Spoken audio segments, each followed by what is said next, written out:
মোদিজি এমন একটা ঘোষণা করেছেন যা শোনার পর থেকে দেশের বড় বড় কোচিং মাফিয়াদের ঘুম উড়ে গেছে। নিশ্চয়ই মনে আছে যে দেশের কোচিং মাফিয়া বলতে আমি কাদেরকে বোঝাচ্ছি, যারা অনলাইনে সাবস্ক্রিপশন নিয়ে কোটি কোটি ছাত্রছাত্রীর দায়িত্ব নিজের মুখে নিয়ে নেন আর তারপর পড়ানোর সময় ভালোভাবেই একটা কোনো মাস্টারের হাতে ছেড়ে দিয়ে তাদের স্বার্থকে জলাঞ্জলি দিয়ে দেন, সেখান থেকে দু চারজন পাস করে তাই নিয়ে মাতামাতি করেন। এবং তার পাশাপাশি বিভিন্ন সময় তারা সিলেক্টিভভাবে কিন্তু সরকারের সমালোচনা করে থাকেন। সরকারের সমালোচনা করা খারাপ কিছু নয়, কিন্তু সরকারের সমালোচনা করতে গিয়ে বাইরের শত্রুর হাতে যদি তাদের হাতে প্রপাগান্ডা করার জন্য অস্ত্র তুলে দেওয়া হয়, সেটা কিন্তু ক্ষতিকারক। আর অনেকেই মনে করতেন যে আমরা তো এত ছেলেকে কন্ট্রোল করছি, তাদের কাছে আমরা ভগবান, আমরা যা বলবো ছেলেরা তাই বিশ্বাস করবে, সরকার কিছুই করতে পারবে না, ফাস্ট ট্র্যাক করতে হবে।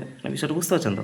হ্যাঁ, ব্যাস মোদিজি বিষয়টা ফাস্ট ট্র্যাক করে দিলেন। এবার থেকে সরকার দেশের বিভিন্ন উচ্চশিক্ষার পড়ুয়াদেরকে যারা চাকরি প্রতিযোগিতায় নেমেছেন তাদেরকে ফ্রি কোচিং দিবে, অর্থাৎ সামগ্রিকভাবে এদের ব্যবসাপত্র কুটানোর সময় হয়ে গেল। সরকার নিজে দায়িত্ব নিয়ে রাষ্ট্রীয়ভাবে এই পদক্ষেপ করতে চলেছে। এর পাশাপাশি 1 কোটি যুবককে এআই ট্রেনিং দেওয়া হবে, অর্থাৎ স্কিল ইন্ডিয়ার দিকেও নজর রয়েছে। স্কিল ছাড়া ভবিষ্যতে দুনিয়া টিকে থাকা কঠিন।